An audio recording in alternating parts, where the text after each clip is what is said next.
Hey guys, welcome back to another episode of Music Den. I'm your host Armando Venditti. Hoping you guys are having a good day, and above all else, that you're looking after yourselves and one another. I'm joined again by Mr. Jim Bricker for this episode. How are you doing, Jim? I am doing well, and I actually am having a good day, Mr. Venditti. Thank you very much. That's good. That's good. Always wonderful to have a good day. Ladies and Absolutely. ladies and gentlemen, as I get my notes ready here, this is take two of this episode because I have been making stupid mistakes. So we decided to scrap the first recording and start over again. Okay, ladies and gentlemen, let's talk some Dire Straits, shall we? Let's do that.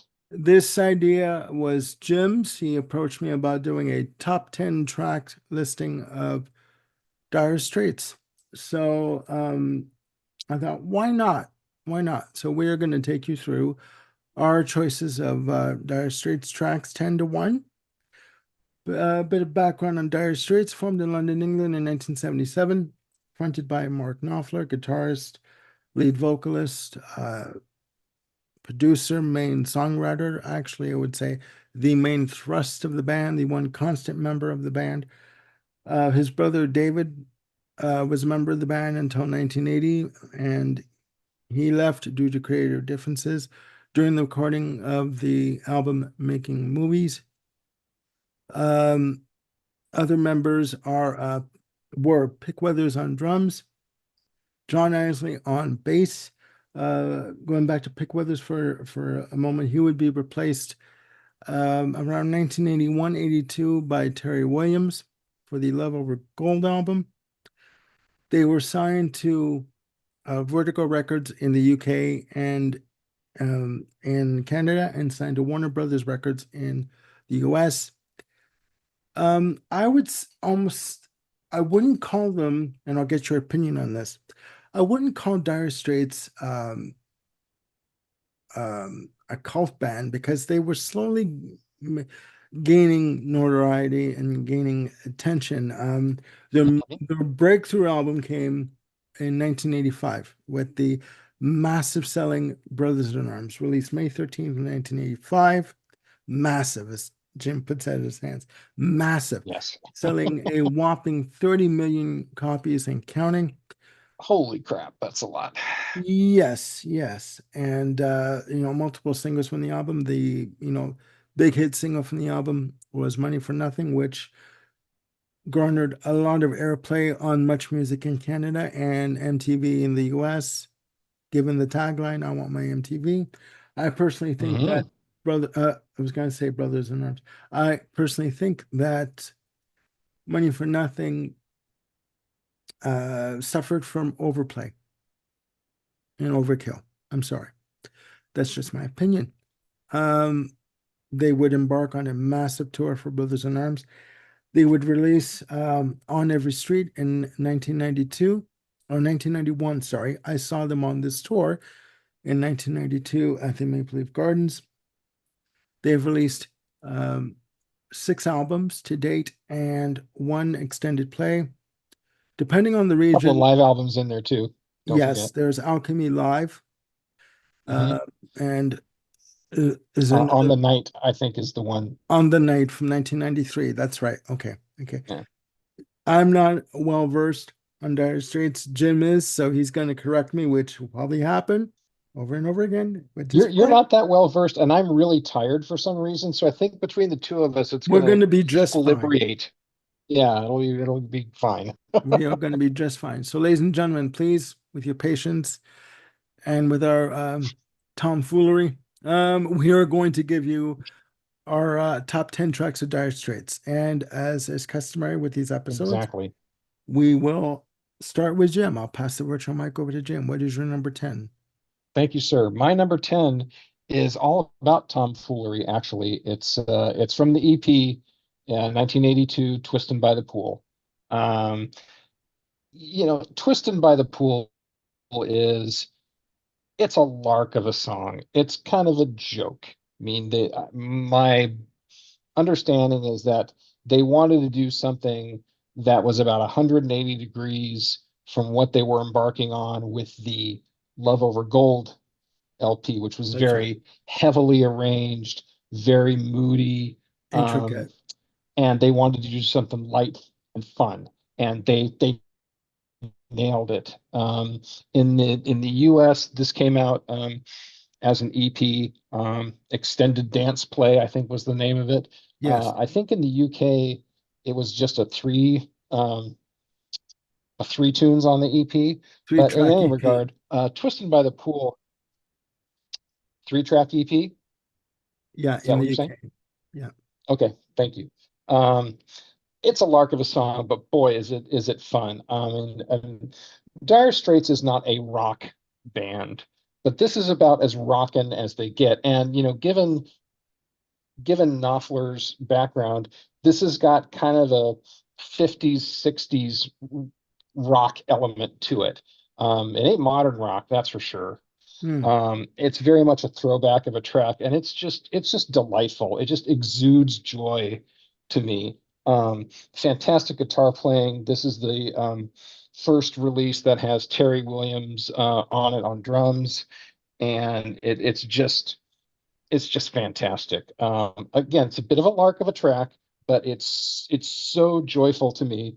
That's what puts it in the top 10. So, Twisting by the Pool, boom.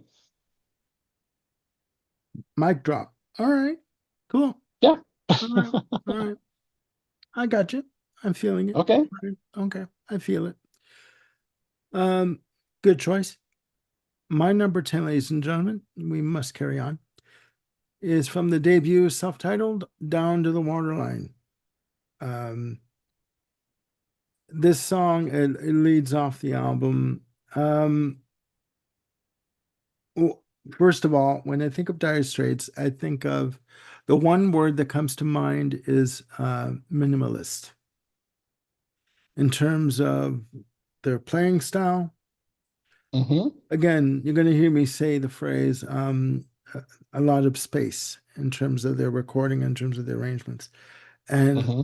that's what this album is overall. I mean, the big hit from the debut is Sultans of Swing. Uh, Down to the Waterline again leads off the album. To me, there's a brooding intro with which is a mixture of guitar and bass on the intro. I thought it was keyboards, but Jim very pleasantly corrected me and politely corrected me on take one of this episode, guys. Take one. Yes, and go check out the bloopers for this episode. Okay, um, to me it has a similar vibe to in terms of the arrangement to Sultans of Swing. Mm-hmm. And in my notes, I also have great finger picking guitar from Mark Knopfler. Mark Oh, Knopfler yeah. has a very distinct guitar style. Um, he said that when he started the band, he did not want to sound like groups like Foreigner or Boston. He particularly picked out Boston with Tom Schultz and the More Than a Feeling with the overblown, I don't, as he put it, overblown vocals of Brad Delp with the harmonies and the thick guitar tone of the arrangement of More Than a Feeling or the whole album really for the debut. But Sure. and he succeeded. I mean, you could never really call any of the Dire Straits albums heavy rock or, you know, No. laden with guitar overdubs and this is not Queen 2. So I mean, like, you know what I mean? So I mean, not at all. But it's I like the simplistic approach of this track. Hmm. Okay. And Yeah, and it again, really sort of sets the tone for the entire album as well. It's like yeah, you let the needle drop on side one and you hear Down to the Waterline. I mean, that's a good nutshell of what Dire Straits is all about there. yeah, yeah, that's pretty much it within 5 minutes, right? So that's our show, guys. No, I can't, just kidding. Okay, so yeah, that's my number 10. Over to Okay, Jim for his number 9. number nine for me, sticking with the same album, just flip it over to side B. Third track on that is a very moody ballad, Wild West End. Um, Knopfler's a great slice of life writer.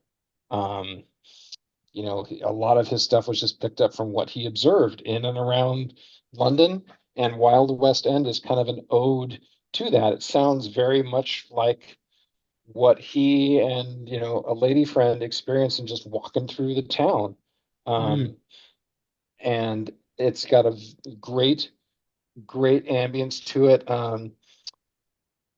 Knopfler is doing his finger picking on a national guitar. Thank you, Armando, for providing that fact for me hmm. earlier. So it's got this great, warm acoustic feel that just takes it all the way through.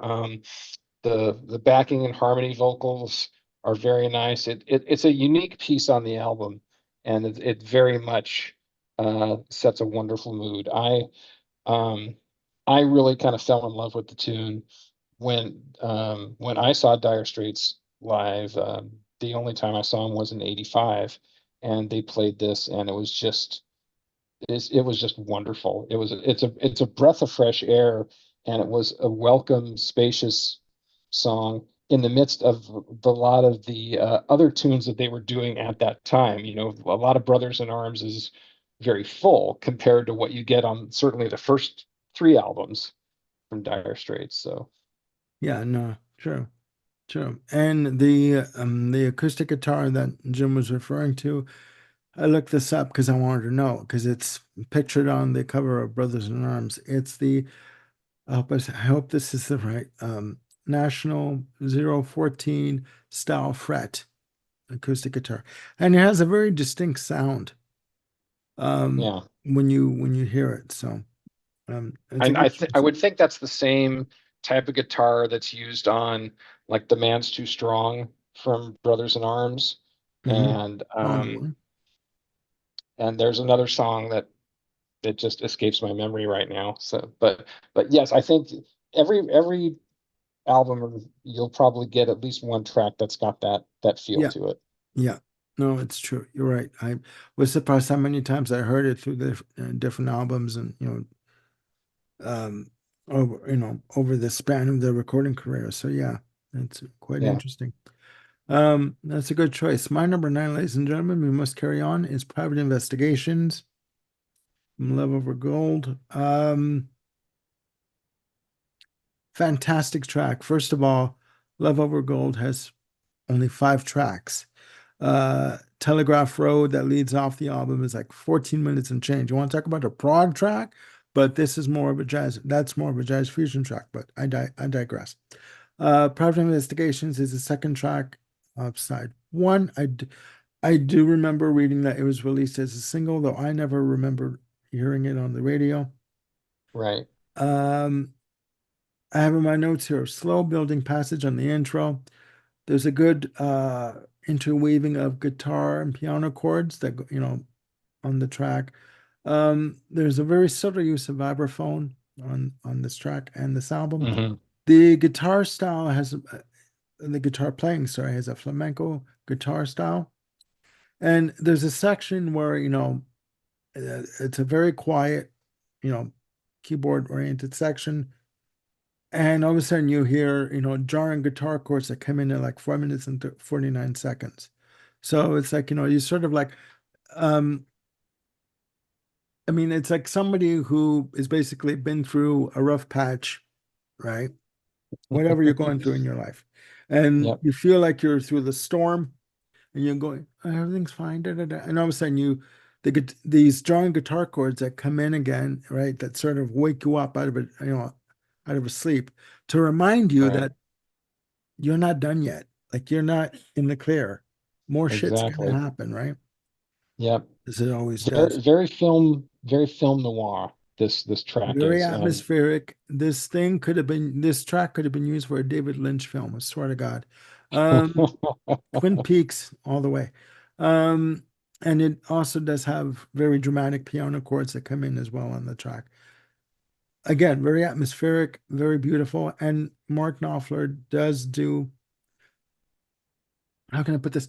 The verses are not sung in the typical way in terms of octaves and stuff.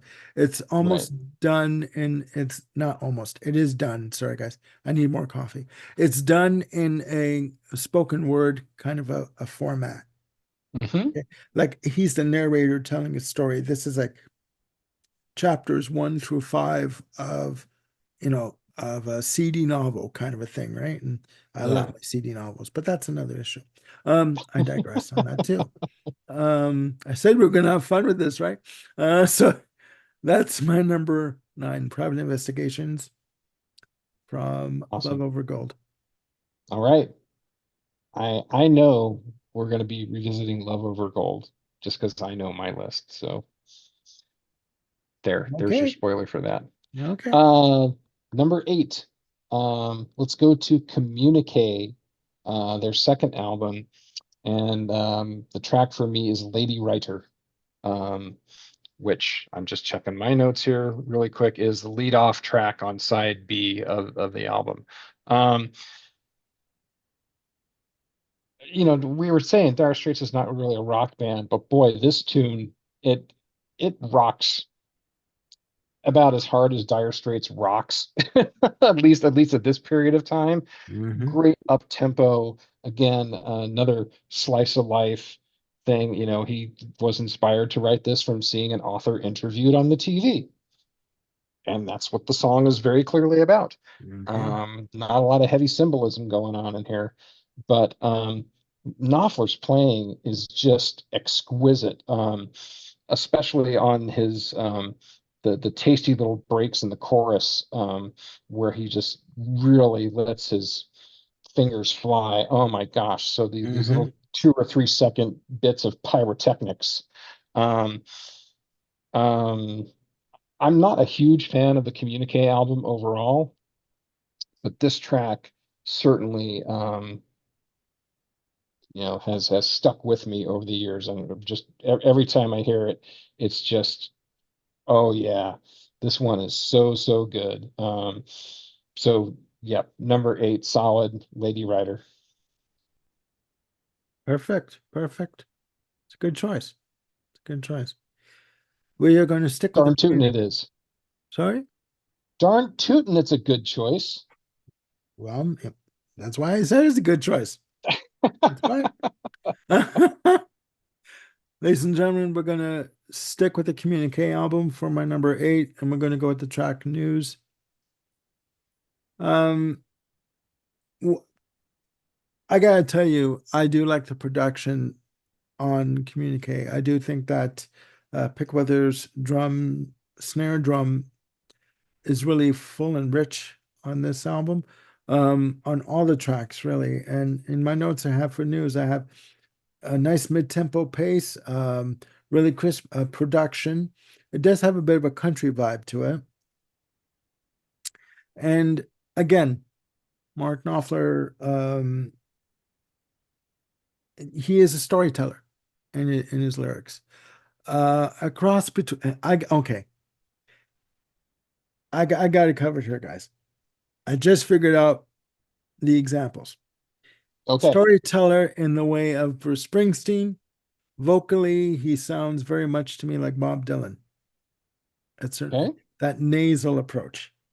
Okay. Yes. And Right. News is no different in terms of being a storyteller type of a track. And again, there's a lot of space in the playing on this Hmm. track, as well as the rest of the album.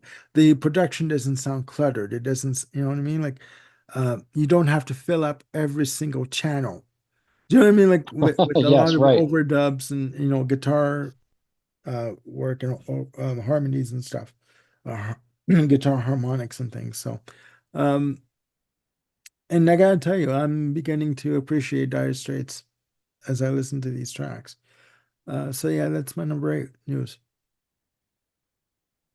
8. Solid. Solid with Number News. 8. Mm. Let's skip away from Communique now, or and let's skate our way into making movies and skate away. That is my number 7. So Good the segue. I tried. It just rolled off my tongue. Okay, making movies. Track 3, side A. Um, this is just such a wonderful, wonderful track.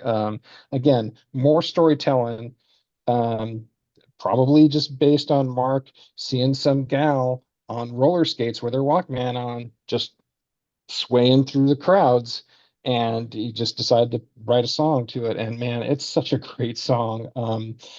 It's got this bass drum pattern that slowly fades up and just sets the pace for the entire track. Again, wonderful guitar work. Roy Bittan from the E Street Band That's is right. the keyboardist on this album. Um, and I'm guessing that a lot of that has to do with the fact that Jimmy Iovine is the producer for making movies, and I'm sure he brought in Roy to kind of fill out the sound a little bit because David had left, as you said, and Mhm. so he probably convinced Mark to have something just a little bit more to build something out, and it certainly did.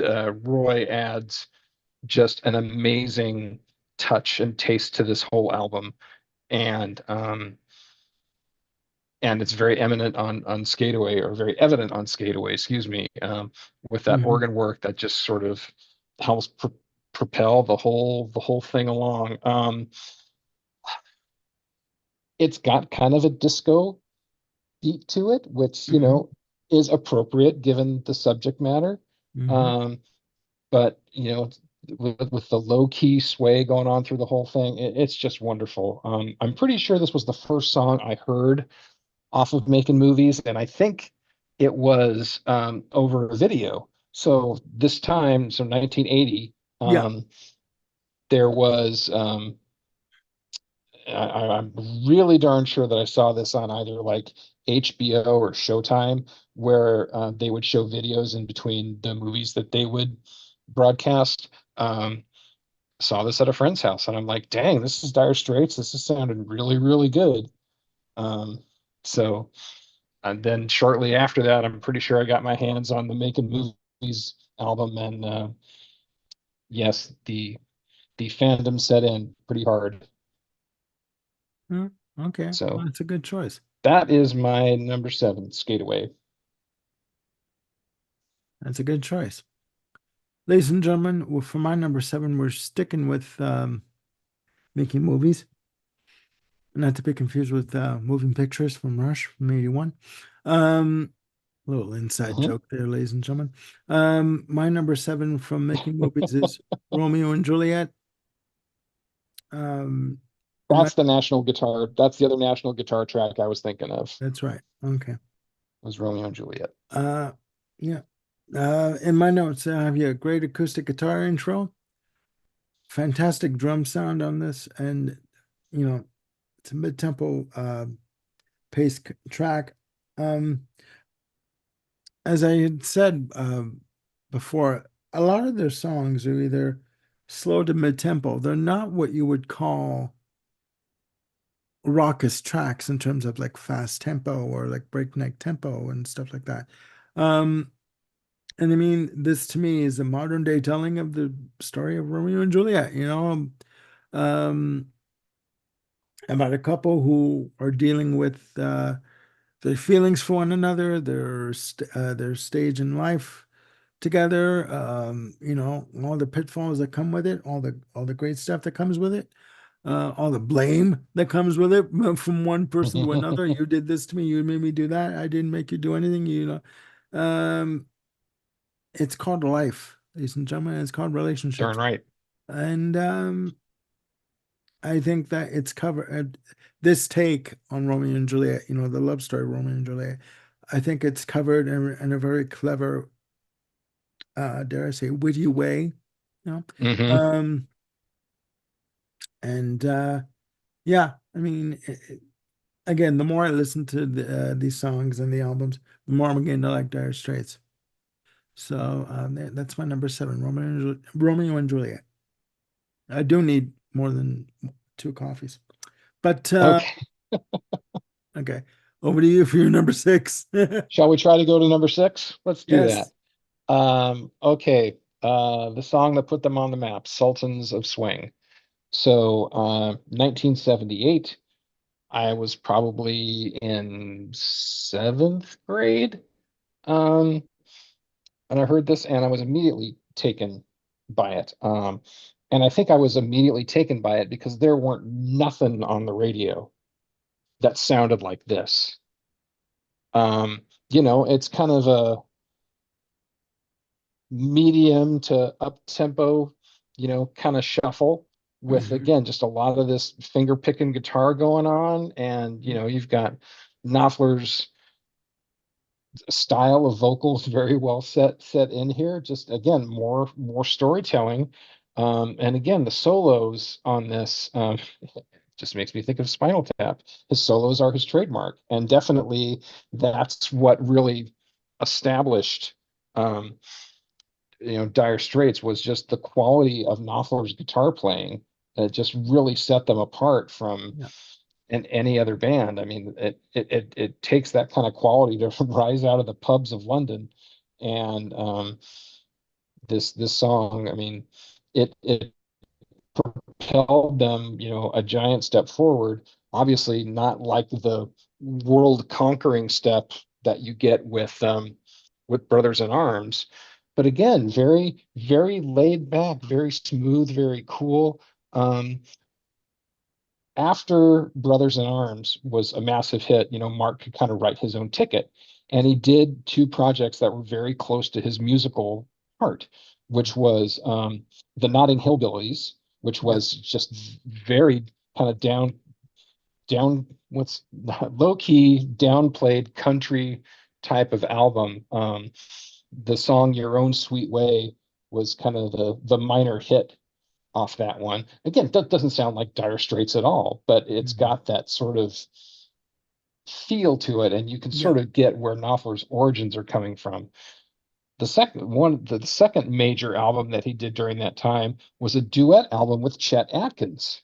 And That's it's right. like it's like it all comes together now. You get it. You put, Mark and Chet Atkins together. And it's like, well, of course that's where Knopfler's sound came from. That's And right. I didn't know that back in 1978, but by the time Neck and Neck came out, it just, you know, it just made complete sense Hmm. that's where Knopfler's inspirations came from, that style of guitar playing. Um, just wonderful. And Sultans is a great example of taking that type of country playing and picking and adapting it to a rock audience. I mean, yeah, doesn't sound a darn thing like Boston, but it had a charm and quality that Schultz couldn't manufacture. And that, I think that's Yeah. probably a good distinction is that, Boston, as great as the Boston One album is, it is very manufactured. Whereas, Yeah.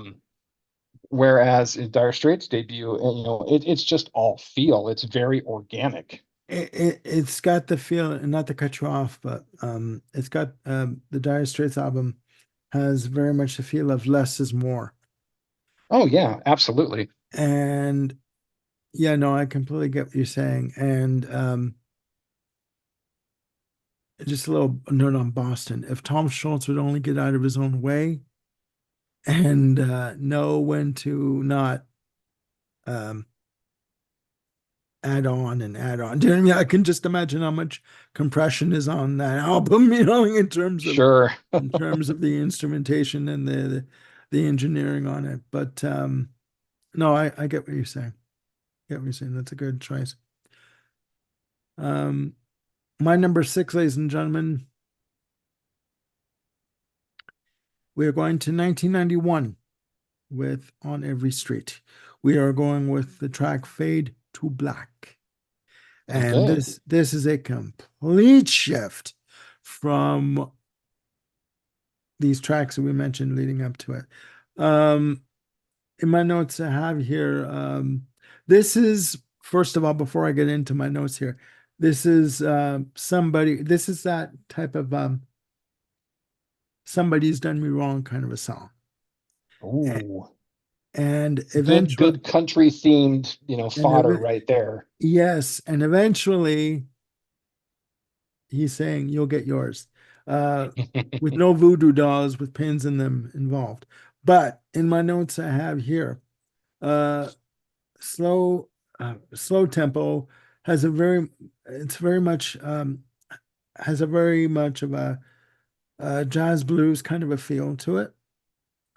Fantastic use of vibraphone, not overly so. I mean, we're not talking Ruth Underwood here, but you know, and nice use of brushes on the drums from Jeff Porcaro from Toto.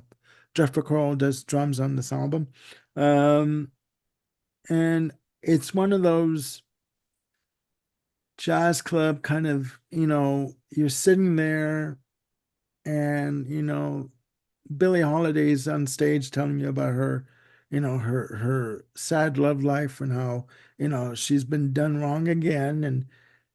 And no, Taylor Swift does not have that market cornered, okay? Um, on being done in. Um, Other artists have had that happen to them too.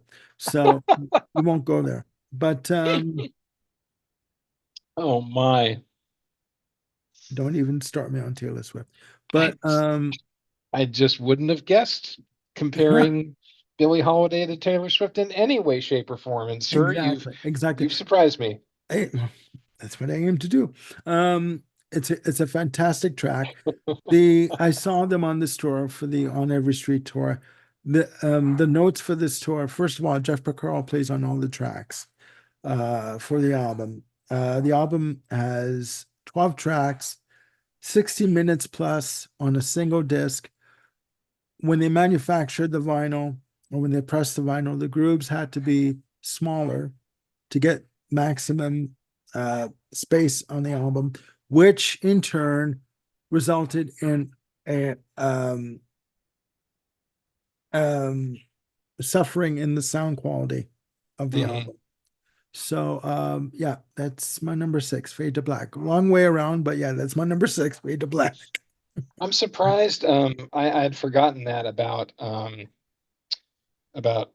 Every Street. I'm surprised that it didn't take the playbook of like what they did with the original vinyl for Brothers in Arms, where you had, several tracks that were truncated. Most notably, um, Why Worry Your latest and trick. Your Latest Trick. Yeah, Yeah. where you're Yeah. cutting off whole entire sections of, Yeah. Um, or why not just release it as a double album? yeah. You know, keep the richness of the sound, the integrity Hmm. of the recording. Keep it intact. Mini rant. Here we go. Keep it intact and release a double album. You're telling me you don't have other songs that you could have put on the on say to make it on every street to make it a double album, or even or even Brothers in Arms, like make it a double album. Like, Yeah. come Well, on. and certainly by the time they did On Every Street, Dire Straits could have written their own ticket for what they Yeah, wanted to do. yeah, They had the and clout. So, yeah, and this album was another hit for the band. yeah, not But on the yeah, scale of Brothers no, in Arms, no, but no, no, nothing. I mean, no. Brothers in Arms was their Thriller. It was their Bat Out of Hell. It was their Sergeant Pepper, if you want to go back to the 60s, their Dark Side of the Moon, yes, in terms of sales. absolutely. But enough of my pontificating here. Time for And me to pontificate, darn it. there you go. All right. There you go. Number five. We're in the top five now. Going to Love Over Gold. Track one, I believe you alluded to it earlier, Telegraph Road is my number five. Mhm. Um, so I first heard the Love Over Gold album as it was loaned to me. The high school I went to, I was involved with, journalism and yearbook and whatnot, and I got to know um, the photography studio that we used for like the class senior portraits. I mean, the photography studio, the guy who ran it was like right on the other side of the road from the high school, and he always bought all the latest cassettes.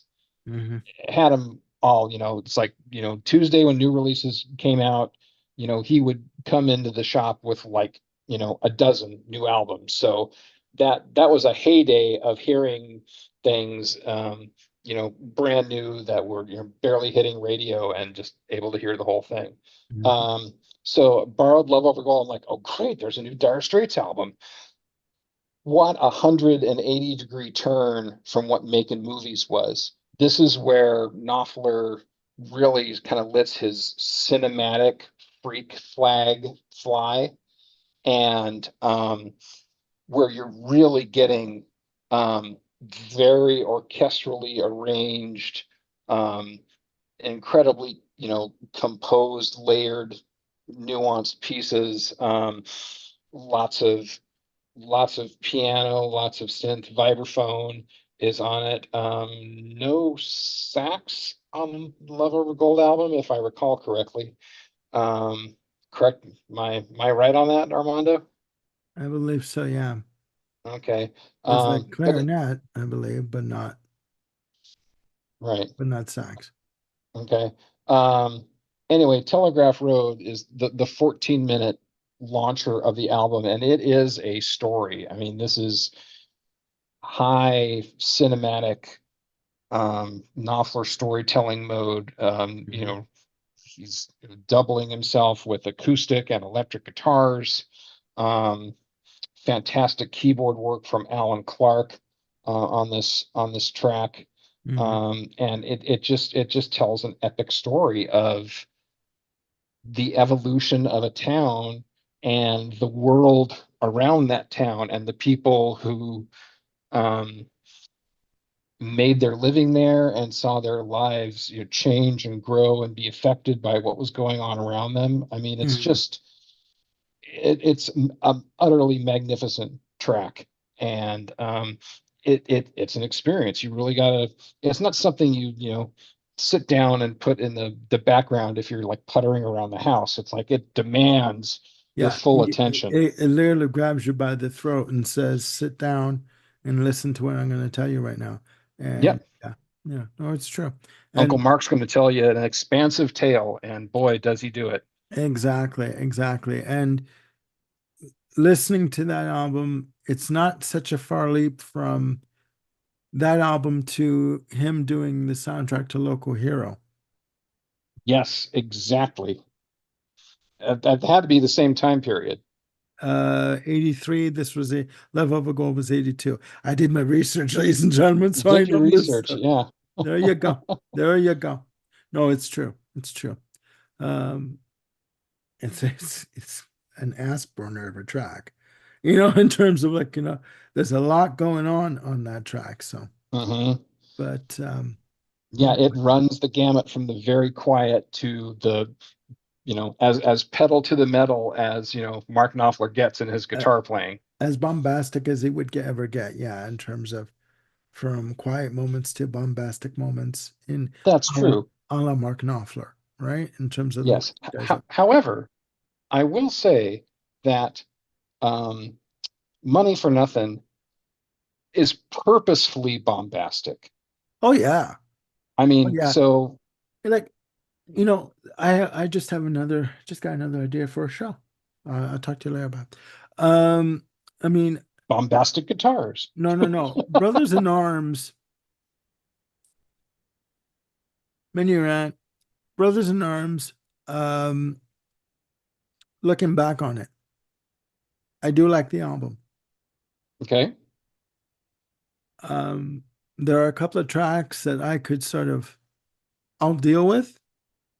In terms of like, okay, I'll listen to this and get through the other stuff. Mhm. But Brothers in Arms was made for the MTV generation. Yeah. It was made for stadiums. It was made for the 80s commercialization of rock. It was Pepsi. It was Diet Coke. It was all of these things. It was the commercialization of everything. Instead of delivering, not that it's not artistic, don't get me wrong, but Hmm. instead of delivering the audience and Vertigo and Warner Brothers a uh, a musical painting, you Hmm. were given you were given a party sized pizza on two sides of vinyl, basically. It was a commodity. Do you know what I mean? Well, I would say that it became commoditized, but please finish your thought and No, I'll jump in. I think that I think that for Brothers in Arms, Mark Knopfler hit on the idea that he wanted to be commercial Hmm. and he wanted to hit as many people as he could in terms of the music he was going to deliver, the Hmm. people that it was going to appeal to. He wanted a hit, just like David Bowie wanted a hit with Let's Dance. Just like Springsteen wanted to hit with Born in the USA. Exactly. Just like Supertramp wanted a hit with Breakfast in America. Do you know what I mean? Hmm. There are albums out there that in in in most artists' catalog, there's the album if you're lucky to have an expansive catalog, like the acts we mentioned. You have an album that is a critical success.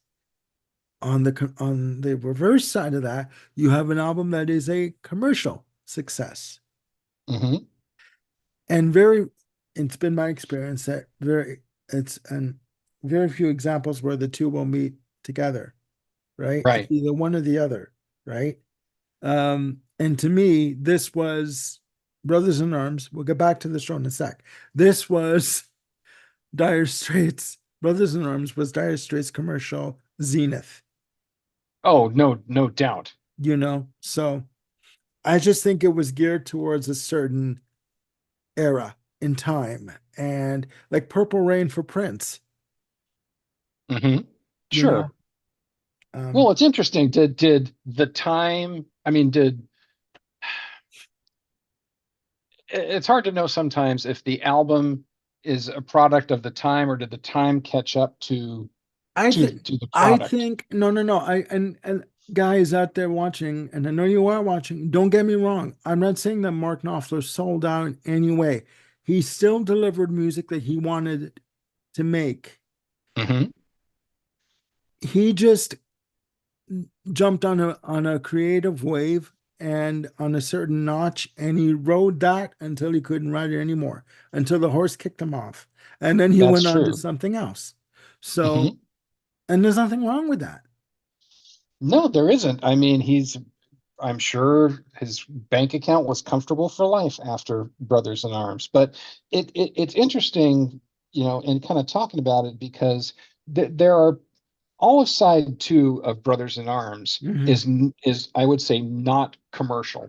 It's very much in a Dire Straits vein of what kind of came with Love Over Gold. Yeah. It's Okay. not too far removed from that, and then looking at side one, obviously you've got Money for Nothing, which is a parody of that whole, MTV Okay. kind of thing. And because they made the video the way that they did, it sort of became the thing that it was parodying. Okay. Well, then I correct. I mean, when I'm looking at when I'm thinking of the track listing on Brothers in Arms, I will amend what I just said. I think you're right. I think side two is different than side one. Hmm. So I think with Brothers in Arms, yes, it did catch on. It did hit a certain streak of popular, like a certain demographic, and it Hmm. was popular. I think with Brothers in Arms, you have the perfect combination of side one, where you have the commercial success, and side two, where you have the critical success. Yeah, Do you know what yeah, I mean? So, absolutely. And even like the second half of side one, where you've got Your Latest Trick and Why Worry. I mean, again, not very commercial tunes, but but but very they're melodic. great. But they're melodic. Is that what you said? Yeah, they're very melodic. Oh, sure. Those tunes.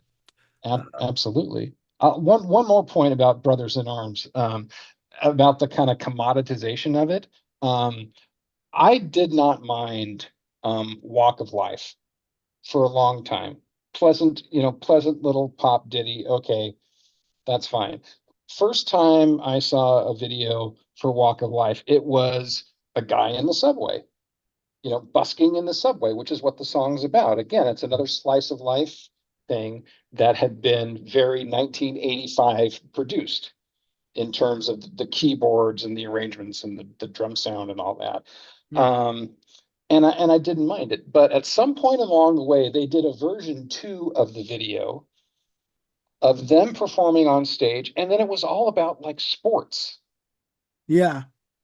Yeah. And I'm like, what? And it kind of pissed me off because it just seemed like here's an example of just blatant, kind of marketing, just trying to, grab an audience, um, in sort of an exaggerated fashion and in kind Yeah. of a way of trying to repeat the success of Money for Nothing.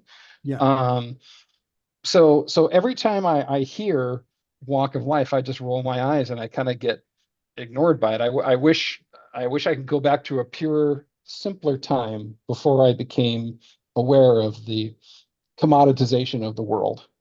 Yeah. No, I get you. I understand exactly what you're saying. I just think maybe when they redid the video, I think they just did it for the sake of doing it, not for any artistic merit or Oh, it definitely wasn't artistic merit. I'll give you I that. think I think either maybe if it was released in the US, I think Warner Brothers said to them, you know what, we need another video. We don't like what you've done. Give us more product. I want more money. We can squeeze Exactly. more blood from this stone. Exactly. But what do I know? I'm just the, consumer who bought the album when it came out on Vertigo I bought Records. it on LP and then I bought it on CD because I'm like, what? You're telling me that there's a version of your latest trick that's got this great trumpet solo and guitar thing in front of it? Yep. Extended vibe outro on Why Worry? I mean, that's totally love over gold territory. Yeah, there you go. There you go. So, Now, this Armando mhm, is a tangent. The brother, this was a tangent. there you go. Now we will resume our regular scheduled programming, ladies and gentlemen. Um, You're okay, number five. my number five. That's why I love you, Jim. If I didn't have you, I wouldn't know what I was doing. Anyways, my number five. Socks first, then shoes. There you go. There you Happy to go. help. There you go. Yeah. My number five, ladies and gentlemen, we're going to 1991 with On Every Street, the title track, second track on the album. Um, again, On Every Street, major success for the band. This was when they started to implode. I never was a fan of Calling Elvis. Um, I don't know why. It's like, Hmm. go guitar, pick your way out of a paper bag at this point. I really couldn't, I didn't mind. I don't couldn't get into that. I do like Yeah. this track On Every Street. I do like Hmm. the slow paced tempo. I like the piano chords on it.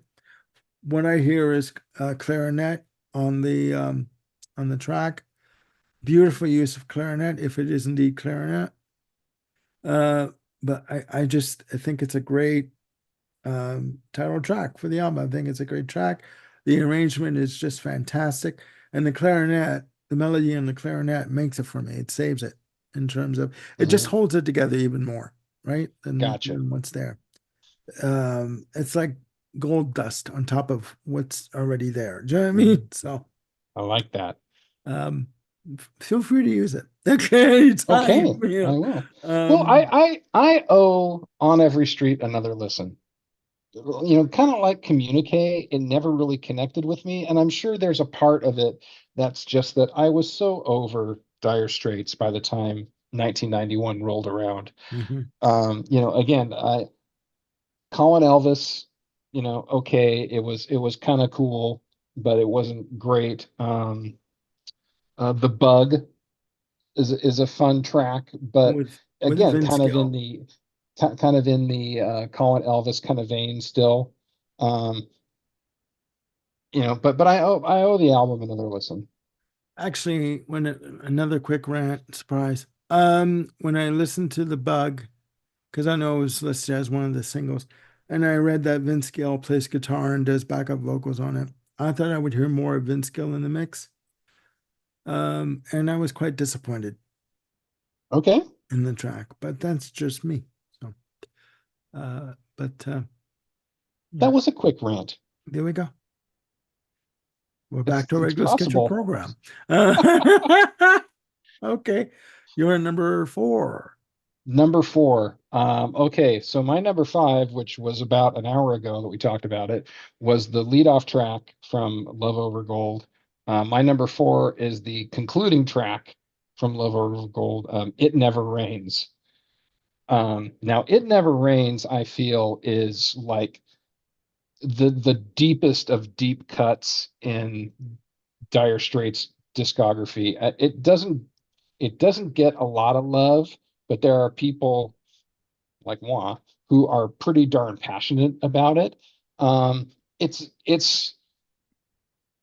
it's not a normally constructed song, verse, chorus, verse, chorus, verse. In fact, it's pretty much just verse, verse, verse, verse, and then there's a key change comes in, and again it's verse, verse, verse, verse, and then it's just this brilliant guitar solo taking it all the way to the end. And all the way through, you've got Alan Clark's beautiful piano and keyboard work, Knopfler's fantastic playing, and just the whole, like all of Love Over Gold, it's a very cinematic track, and it's another, it's another Knopfler track about women done me wrong kind of thing on a grand scale, and on a very angry scale. Mhm. And his playing at the end just really sort of takes that the bitterness that kind of comes through the lyrics and just completely puts it in a context of tone and shape and color, and it's beautiful. I mean, as genteel as the introduction of the album is going into Telegraph Road, the ending is just 180 degrees of just a barn burner all the way out through the end. Um, fantastic, fantastic track. Nothing wrong with an ass burner to finish off an album. Um, Yes. as you can tell, we each use different euphemisms, ladies and gentlemen. No, I hear what you're saying. Um, I think that's the mark of a good album or good music that will take you on a journey and Oh, absolutely. that will keep you entranced and interested in what the hell is going on that CD or on, dare I say, vinyl. You know what I mean? Like you want to flip Right. over the album and put the needle on side two, track one, and listen to the rest of the story because Hmm. side two may be just as interesting, if not more than side one kind of thing. So I mean, yeah, there Sure. are albums out there that are albums that you need to listen to it from start to finish, Absolutely. in order to get the full experience, you know. Hmm. We're going back to a time where sound bites did not exist. Okay. You know, True. it's not just okay, what's the latest track to to stream. You had to sit down and listen to an album and read the lyrics. So we Right. knew that. And especially with the Love Over Gold album, I mean, I think the shortest track on this album is like 6.5 minutes. Yeah. Oh yeah. And it is, it is something you need to listen to. Yes. It demands the attention of the audience, and I and it delivers. I would put this album, Love Over Gold, I would put this on the same level as I would put The Wall, as I would put uh, Sergeant Pepper in terms of sitting down and listening to an album from start to finish to get the full immersive experience Yeah, of the piece of art that you have sitting in your hands or in front of you. Um, but again, agreed. what do I know, right? Uh, so There we go. See, You're the he man with the channel. he agrees. I'm with you 100% on this No, one. no, I know. I know. Appreciate that. We must carry on, ladies and gentlemen. And this is only take two of the show. Anyways, my I'm not doing that brothers in arms rant again. no, no, no, no, no, no, no, we're not. No, we're not. My number four is from the debut. This was going to be my number one, but I switched it up just before we started taping. Sultans of Swing. Um, Lead off single, memorable for the band. Um, it got them in the charts. It got people's attention. First of all, in my notes, I have you memorable guitar lines, great melody on it, great finger picking style on the guitar. Very as I don't want to say when I say the word simplistic in terms of the guitar arrangement, I don't mean it in a bad way, but they're not sort of thick, layered, heavy guitar runs that he does. But Yeah, I mean, this is not Alan Holdsworth on guitar. no, no. Um, but he does some amazing work on Oh, guitar on yeah. this track. And I'm gonna point something out. My brother-in-law Mario, who is no longer with us, unfortunately, had the cassette of Alchemy Live. I know where you're going on this one. Hello. Yes. Would And you say, Armando, that it's an ass shaker? yes, this version, yes. 10 minutes of pure ass shaking music of an arrangement. And I got Jim Bricker to say ass. There we go. Now, on the album Alchemy Live, um, this is a 10-minute version of the track. A lot of the songs Fantastic, too. on Alchemy Live are extended. Okay. Um, there's a midsection, like a breakdown section, where Yep. the band just goes into like a bit of a slow uh, vamp, I guess, just like Hmm. right. And then the spotlight, you can just imagine the spotlight is on Mark Knopfler, and he starts doing the melody to the main guitar riff Yep. to Slowly, to just the song. slowly picking those Yes, notes out. yes, he's just picking out the notes, and he's like, maybe he's got a delay. I don't know if he's got a like an echoplex going with it, so that mirror, it can mirror what he, back to him the signal, but Uh-huh. he's slowly playing the guitar run on it, the guitar line on it, and it slowly builds and builds and builds and builds and builds, and the Furious. audience are losing their mind. They're going batshit over And this. Terry Williams is the propulsive engine of that batshittery.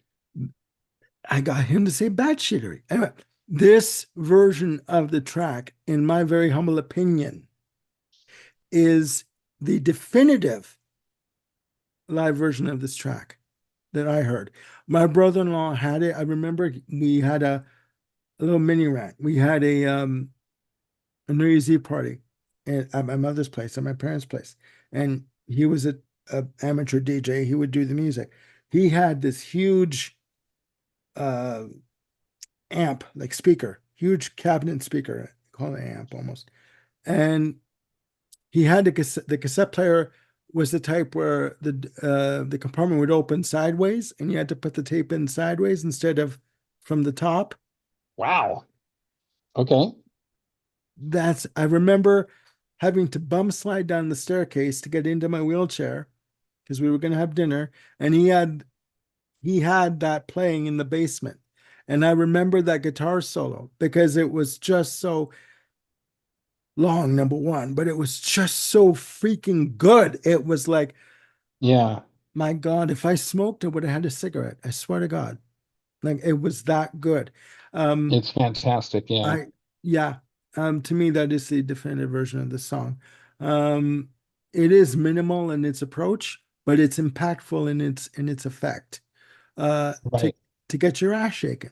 So, um, And again, yeah, Knopfler's playing, again, he's not flashy. He's not Alan Holdsworth. He's not Tom Schultz. he's not But Brian May. No, yeah, but what he does with his fingers, and just the tone that he chooses, there just wasn't anyone else out doing that within a rock context. He was basically taking, this stuff from, Chet Atkins and Roy Clark and Merle Haggard and people like that, and bringing it into pub rock.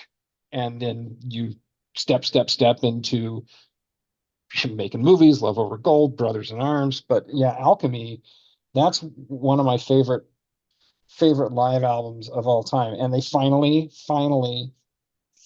got it right with the release of the Dire Straits live box set, where they finally put all the missing tracks in there, and you get the show in the complete right order. And I can't believe I left off Alchemy in our video rant about live albums. And my copy of that box set, ladies and gentlemen, will be here by about 10 p.m. local time this evening. Thank you, And that's Amazon, the end once of again. Armando. He's going to bury himself in, 5 sets of Dire Straits live. Yes. I mean, Okay. yeah. No, it's true. I was going another mini rant. I was just going to buy the Alchemy album, but then Jim messaged me back. We tend to message each other through the day. Oh, I bet you don't have this little bad boy here. And I saw what I saw the image. I'm like, okay. I canceled my order and I reordered the box set, so it'll be here in a couple of hours, if not already outside the door. So, It's an incredible feeling of control that I have, Armando, where I can send you something and, all of a sudden it's like a Pavlovian reaction where I must buy this. I'm going to wield that power very judiciously. you must use for your power for good and not evil. I swear to God. Exactly. Um, You've got a mortgage. So there you go. Yes, yes, I do actually. I do actually. Um, a- Again, long story short, too late. I just think Songs of Swing is memorable and it's minimalistic in its delivery, but very impactful in its effect on people. And it is an ass shaker every track. So studio or live, it's great. yeah, yeah. Totally with you on that. Your number three? My number three is a song we've already discussed. It's your number seven, Romeo and Juliet. Um, Delightful, just utterly spellbinding and Mhm. delightful. Again, that national guitar carrying the lead, and on the studio version, just the interplay of, Mark on the national and Roy Bittan on the piano. It swoons. I mean, it's a lovelorn song, and the music totally matches the lyric. The outro, I don't think you talked about the outro, where you've got, basically the echo of his guitar lines.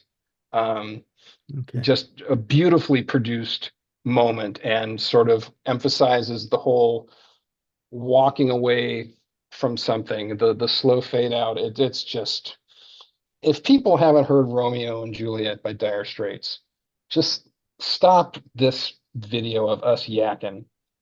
Go find it. It's on YouTube. It's stunning.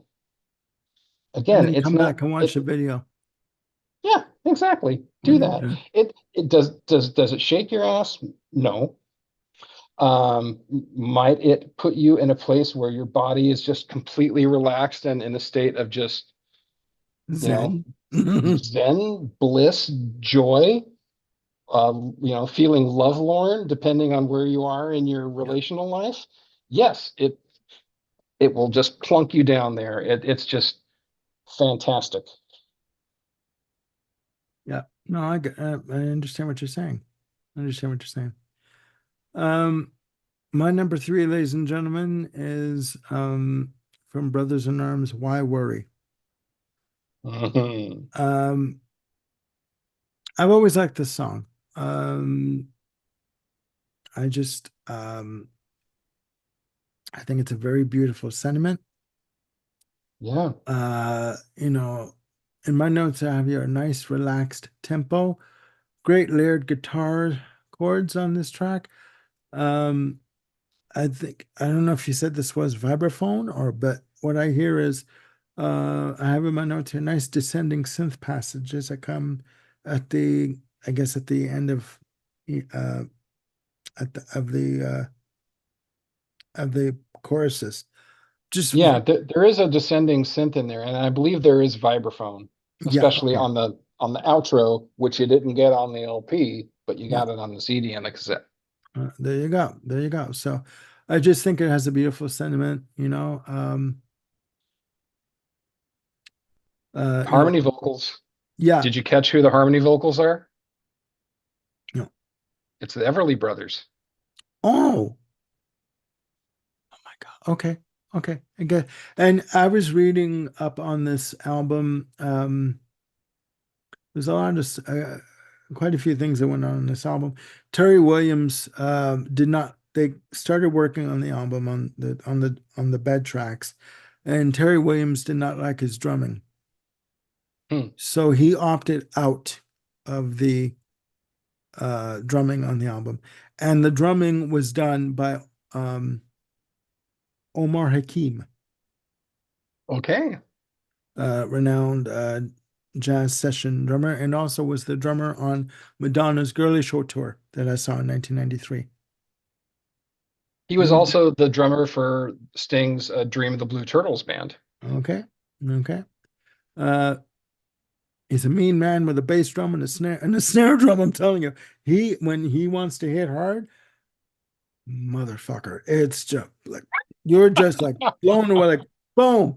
But they brought him in because he didn't have much to do. He didn't have any other session work. So he completed all of the drum tracks and percussion and tambourine Hmm. in 2 days. He's a pro. The, back to Terry Williams for a second. He opted himself out of the recording sessions. According to him, well, he would know, he did the drum tracks to a click track. And Sure. he felt that it restricted him in his playing ability.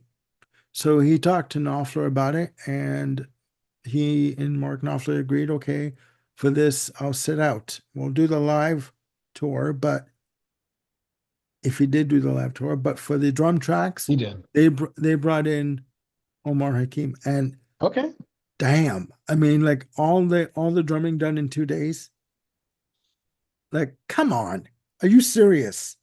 Hmm. Like to hit the floor, like going like at 100 miles an hour and don't stop. Like I could see him doing these drum tracks in like 1 or 2 takes. Boom, done. Hmm. And no click track, probably. Who needs a click track? Screw that. Count me in. Three, four, and off and running. I mean, just amazing. Amazing. Yep. Why worry again? Fantastic sentiment behind the track. Um, Beautiful lyrics and just a nice way to end off side one. Oh yeah, Extra sections or not. It was a good way to end off side one. that's true.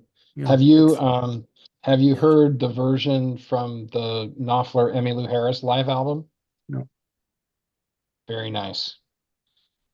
Okay. No, I haven't heard it yet. So no, Yeah, and the Emmylou's vocals are very nice on that. yeah, yeah, harmony, yeah, she would do good on the harmony vocals with the for that. Yeah, definitely. Definitely. Absolutely. I'm just trying to imagine You're what like it, yeah. I'm like picturing it in your mind's eye kind of thing. sonically, I'm thinking, yeah, it would work. It would work. Like, come on. I Hmm. mean, it would. Yeah.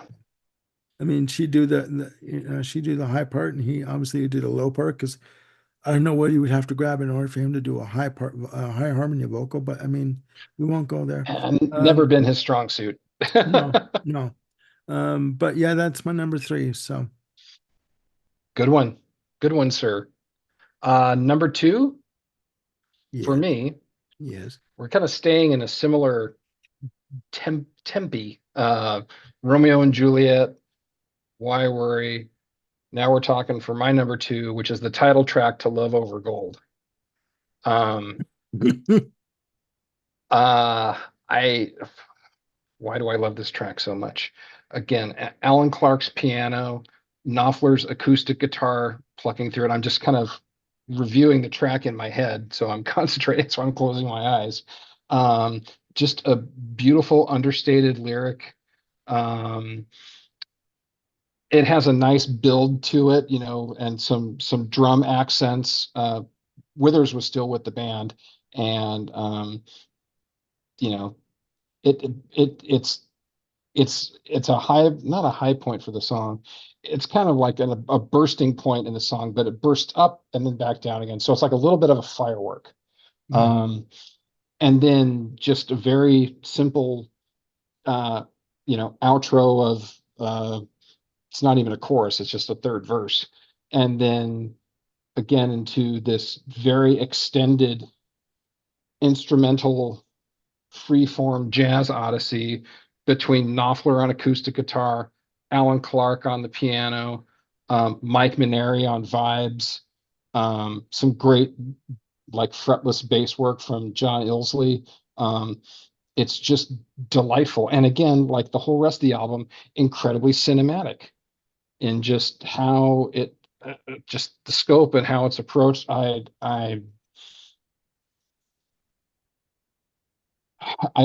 love the song so much. The words just kind of fail to kind of express more about like I feel like I'm not selling it hard enough. Just it doesn't rise up to the level of my passion for the piece of music. You understand? I got it. I got it. You like the song. Yeah, I mean, that's what you're trying to say. That's what I'm saying. That's Yeah, I good. mean, and again, the whole album is fantastic, but to me, this is just the the gold nugget of the record. Okay. Damn it, love over gold. Damn it. Okay. Okay. I got you to say shit on this show. I've got you to say a lot of stuff on this show. Um, okay. My number two, ladies and gentlemen, we're sticking with Brothers in Arms, and we're going with your latest trick.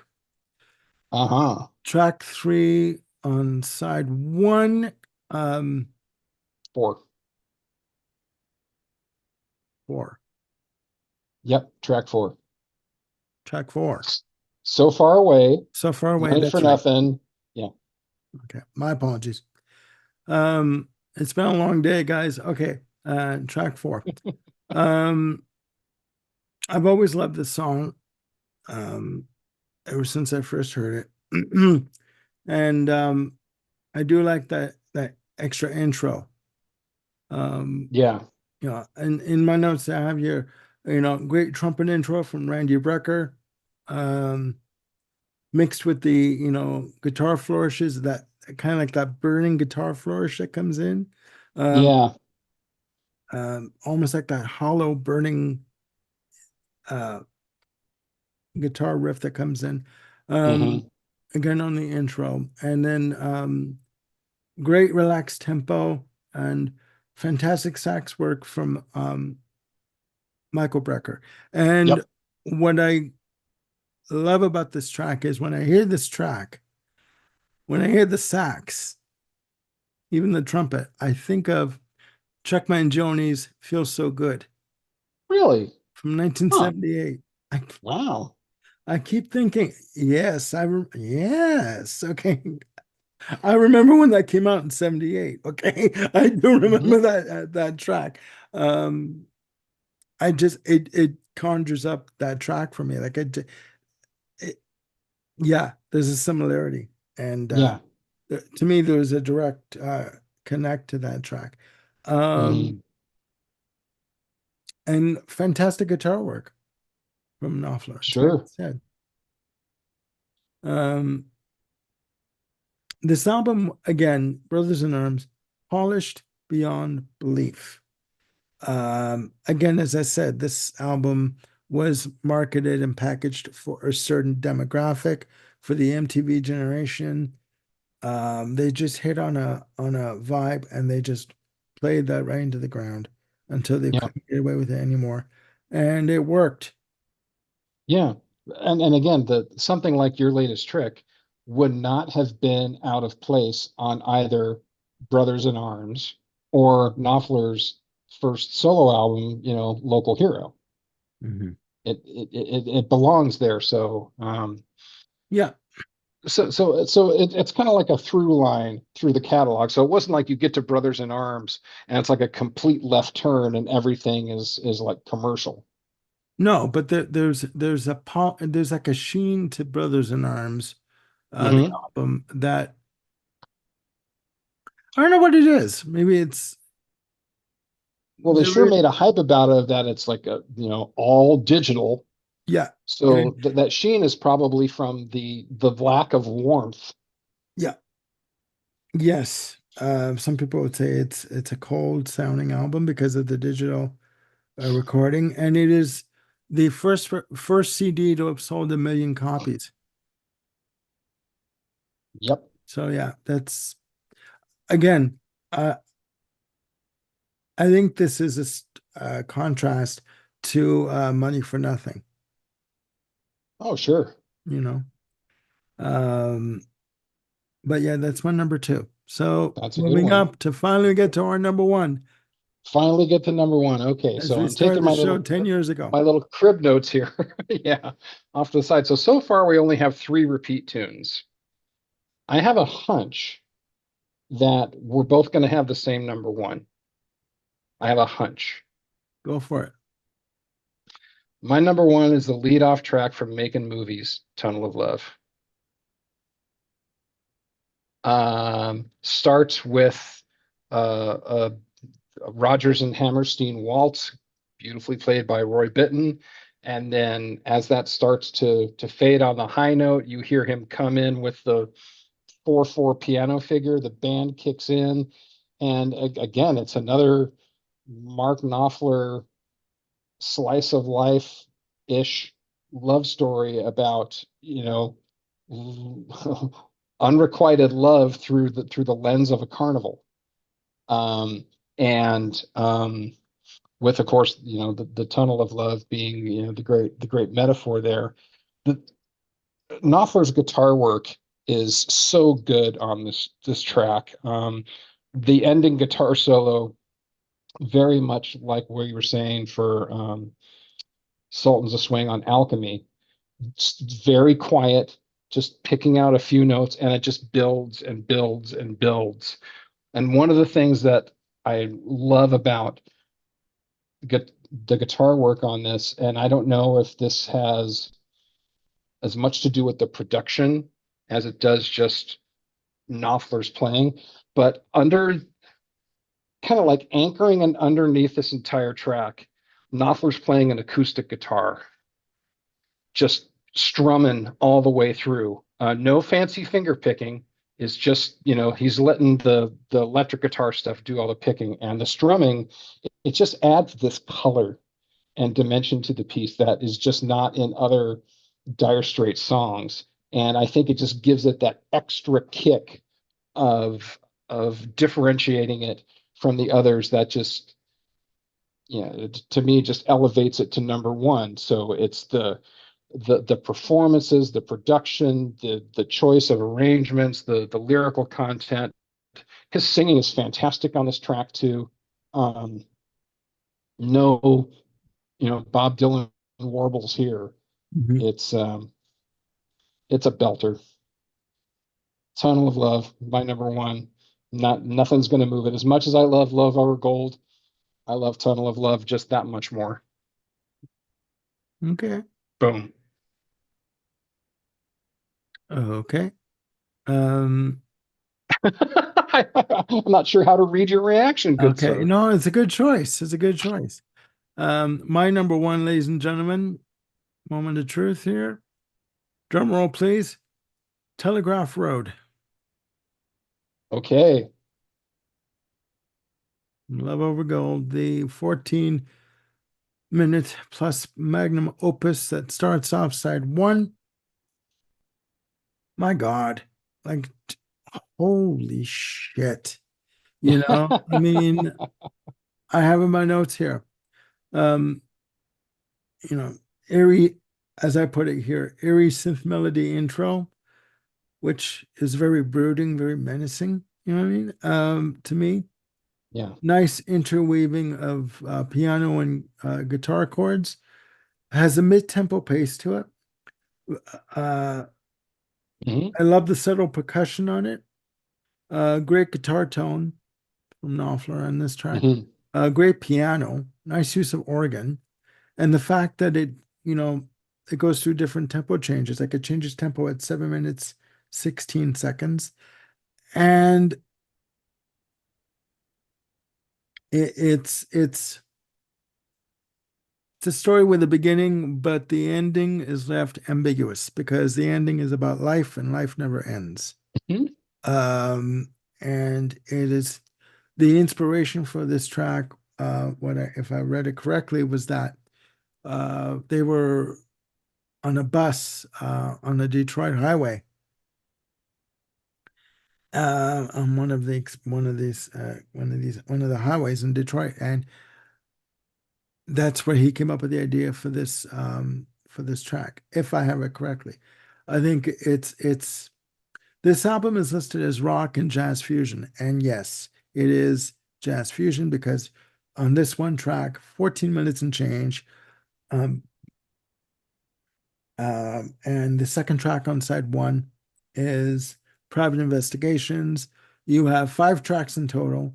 None of these tracks are um, talking about this. None of these tracks are radio friendly. They're not 3 minute pop songs. That idea has gone out the window with this album. Absolutely. It is expansive. It is inventive. It is experimental.